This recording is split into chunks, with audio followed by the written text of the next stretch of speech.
Nama saya Ibu Tuti Mariati. Pekerjaan sehari-hari sebagai ibu rumah tangga di rumah.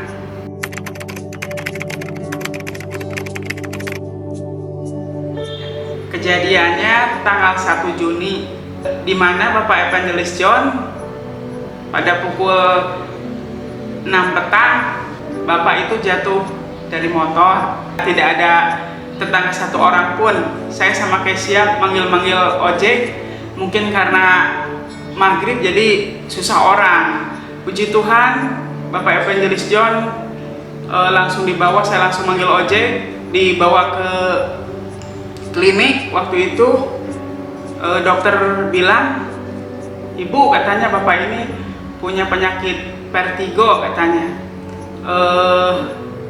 Darahnya tinggi, katanya. Kalau 1, 2, 3 hari kalau nggak dibawa ke rumah sakit, katanya fatal, mungkin Bapak bisa sakit stroke, katanya.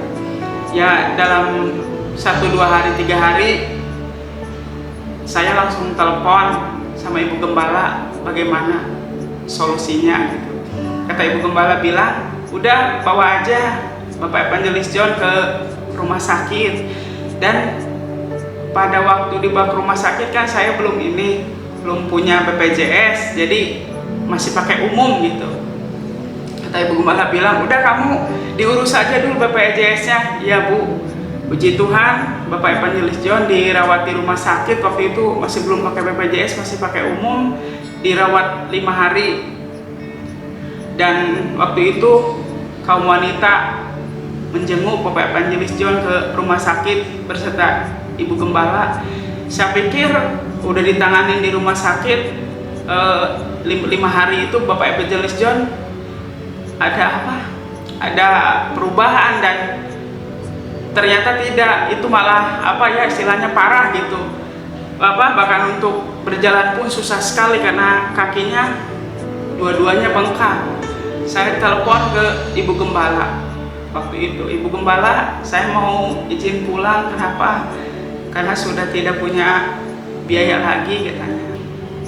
Dari situ sakitnya malah tambah parah sekali. Saya telepon ke Ibu Sintua Lubis, kata saya begini, "Bu, ini bagaimana Bapak? Kenapa ngomongnya udah ini?" Kata saya, "Udah ngelantur," kata saya. Karena berhubungan waktu itu kan Ibu Gembala sama keluarga lagi ke luar negeri, kata saya. "Ya udah, kayak nanti saya telepon dulu sama Bapak Pendeta FJ, sama Pak Sintua Situmorang, sama Bapak Guru, mungkin mereka mau cari solusinya." "Iya, Ibu Sintua Lubis, makasih," kata saya. Puji Tuhan, besok harinya hamba-hamba Tuhan datang ke rumah kami untuk mendoakan serta kasih solusi. Kata Bapak Sintua, kata Bapak Guru L, kata Bapak Pendeta FJ Manalu bilang, "Ibu, ini suamimu bagaimana?" Kata, "Udah kayak udah susah aja gerak gitu." Hari kata saya tadi ini, "Ya, bagaimana Bapak?" Saya tidak, untuk biaya juga saya nggak ada, kata gitu. "Udah," katanya, "kalau soal biaya jangan dipikirin," katanya. "Bawa suamimu dulu ke rumah sakit." Terus saya WA lagi sama Ibu Gembala, mohon izin, mohon doanya ke saya teh. Terus bagaimana? "Iya," kata Ibu, "sok aja bawa ke rumah sakit." Pas udah dibawa ke rumah sakit besoknya, puji Tuhan, dari seluruh hamba-hamba Tuhan, dari keluarga besar Ibu Gembala juga, mereka pada nelpon ke saya.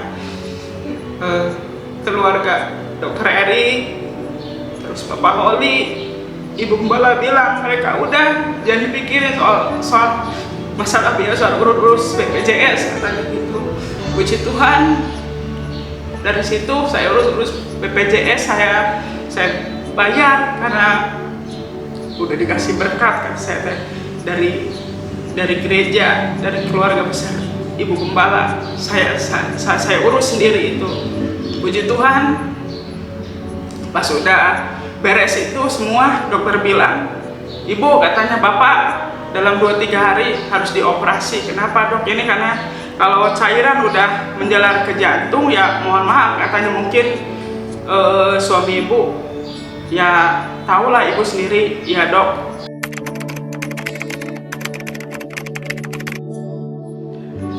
Ketakutan yang saya rasakan sangat ada ya.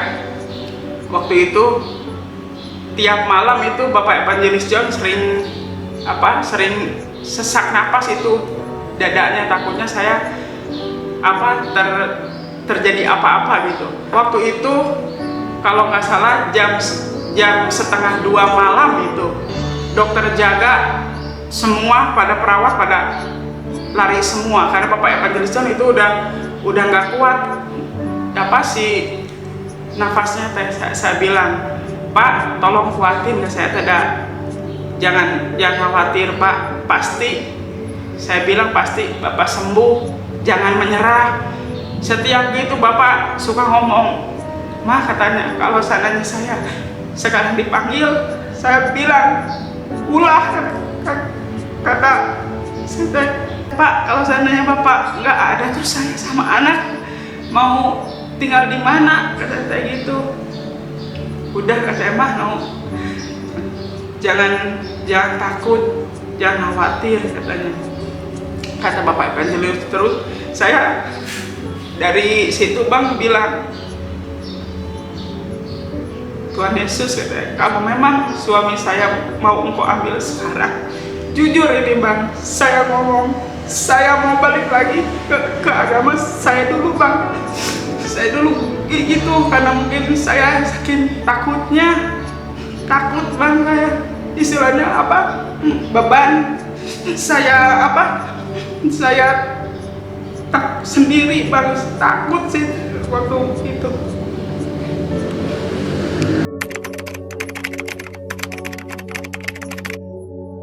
Ya, puji Tuhan, orang-orang yang begitu peduli saudara seiman itu banyak yang mendoakan, banyak yang kasih support, banyak yang menopang, terlebih dari Ibu Gembala, hamba-hamba Tuhan, kawan, terus anak-anak EXO itu sungguh luar biasa. Jemaat itu semua mereka pada nengok, pada datang, pada ngedoain. Dari situ saya bilang, oh iya ya Tuhan, ampuni saya. Mungkin saya waktu itu pernah meragukan kuasa Tuhan Yesus. Saya bilang ampuni Tuhan. Takut saya Bang, dari situ saya takut. Kalau mengenai situasi tetangga yang di rumah, terus terang Bang, nggak ada satupun yang nengok Bapak. Saya waktu itu pernah bercerita sama Kak Cynthia kan, mereka pada ketakutan katanya Bapak Evangelis ini punya penyakit aneh, satu orang pun nggak ada yang berani nengok ke rumah Bang.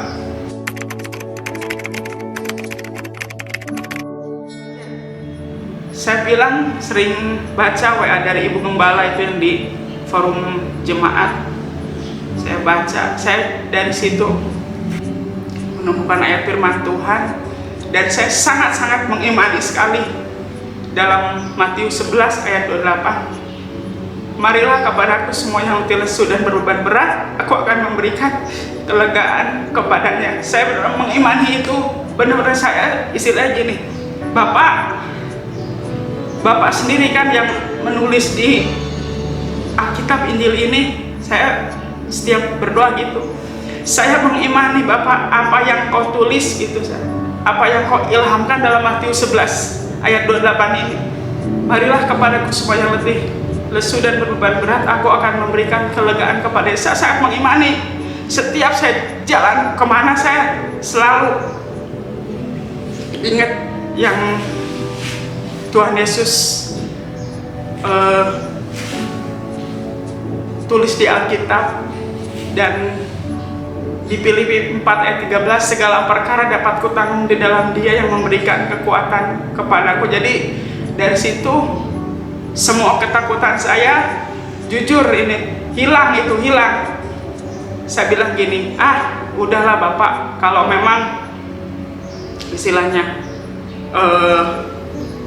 nggak ada orang yang peduli, bahkan tetangga pun ini, udah saya udah nggak pikirkan lagi gitu.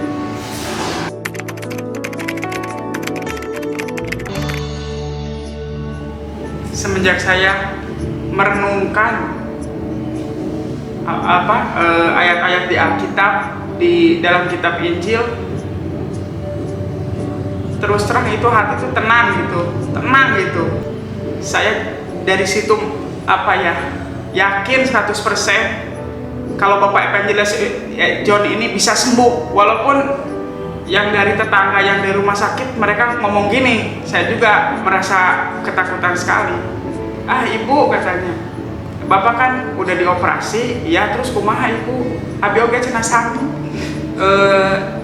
Adik saya juga sama, cenah dioperasi gini, tapi cuma bertahan 1, 2, 3 bulan. Kumahanya langsung ngantunkeun.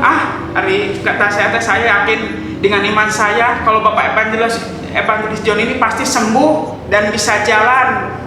Kata-kata saya teh. Pokoknya saya yakin itu dalam firman Tuhan yang Matius 11 ayat 28 itu. Saya mengimani sekali apa yang Tuhan Yesus tulis di dalam kitab Injil. Saya mengimani sekali.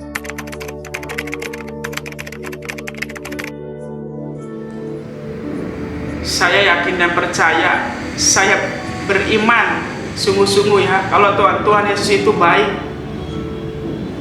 Jujur ini saya katakan, Tuhan itu baik. Waktu di rumah sakit sampai pulang itu,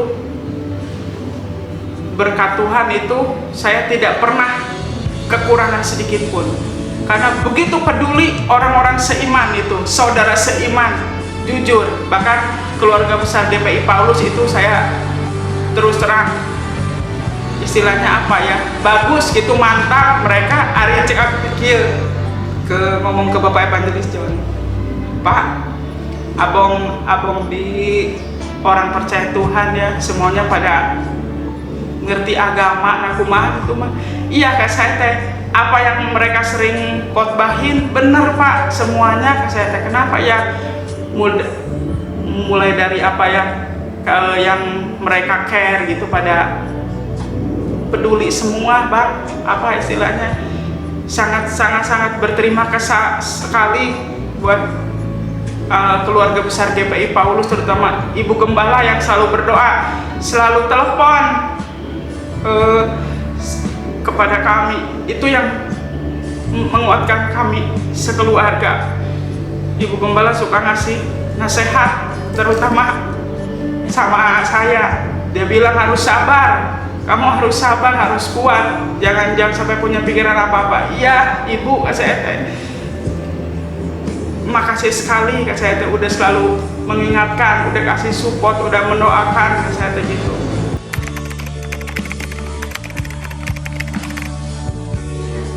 Puji Tuhan, dengan kejadian Bapak Evangelis John ini ya, iman saya semakin kuat gitu. Jadi jangan protes dengan prosesnya Tuhan gitu. Kan biasa ada orang ngomong gini, nah cenah kieu. Kalau saya sendiri ya istilahnya ikhlas lah, harus legowo lah udah. Kata saya tanya, kalau memang Tuhan memang seperti ini ya udahlah, apa boleh buat, toh nanti juga Tuhan juga kasih istilahnya proses yang Tuhan kasih buat kami sekeluarga, pasti Tuhan juga nanti akan buat indah pada waktunya. Itu aja saya.